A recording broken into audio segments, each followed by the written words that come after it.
And despite some technical difficulties with Zoom, to talk to Annemarie in South Africa, who's in charge of Mindskills, and I believe it is emotional intelligence is what one of her specialists is, Gerard?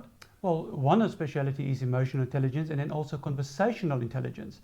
And I really thought she's such an ideal person to speak to about uncertainty.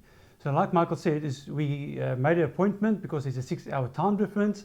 We connected to Zoom and Zoom just decided he's going to put his up. So we had to use Skype. So unfortunately, there might be a 1 or 2 second delay in asking the questions, but it's all about the value and the content of her interview. Today we are talking to Annemarie from Mindskills, and Annemarie is based in Johannesburg, South Africa. Welcome to the show, Annemarie. Thank you so much, Gerard. So nice to be here. Yeah. As a business consultant, I'm sure you get quite a few questions now from business owners. There's so much uncertainty going on with the COVID-19, and we're in lockdown and we have to restart your businesses. What would your advice be to them with all this uncertainty to get their mindset to where it should be? I think the first thing, Gerard, is to just acknowledge the fact that the brain needs certainty.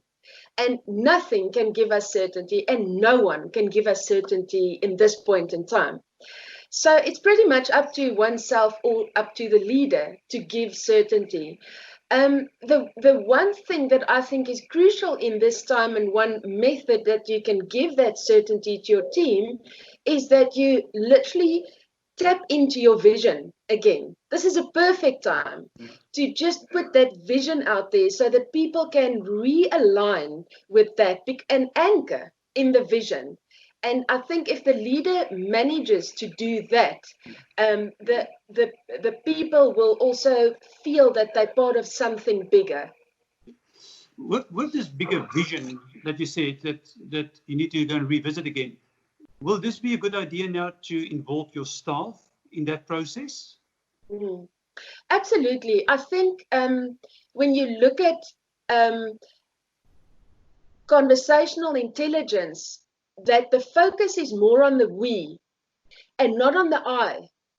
I think if you can create a we-centric company, that you literally involve everyone so that they feel that they matter. They feel that they are seen and that they feel that they have a voice. So I think it would be very beneficial for a company if the leader at this point pull everyone in, because it's not only the leader's responsibility. So you said that the leader needs to give certainty to the staff, but what do you think the leader can do to get certainty for him? For him? Yeah, that is a big responsibility that all of us have. But I think there's typical stuff. I think the first one is to be very critical in what you expose yourself to. Be very critical in what you let in with regards to news and social media, because you can get overwhelmed by everything that you hear from the outside. So the first thing is sort of to just be clear on your filter. What is it that you're going to let in and what not? And then I think the typical stuff, like I think something very basic is a morning ritual, because that gives your brain that anchor and that certainty of everything is okay. And it just calibrates your brain to have a good day. So these are, it's not new, but it's still extremely powerful.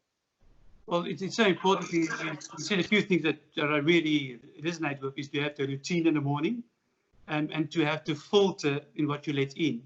Do you think is that when people don't know how to use that filter, is to research more in what they hear? Yeah, I think to be critical, and I think there the word comes to mind, awareness. You need to wake up. You can't just blindly just read and blindly just take it for the truth.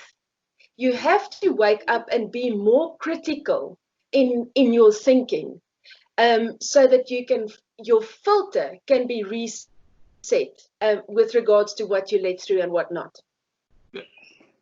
Before we go, one last question.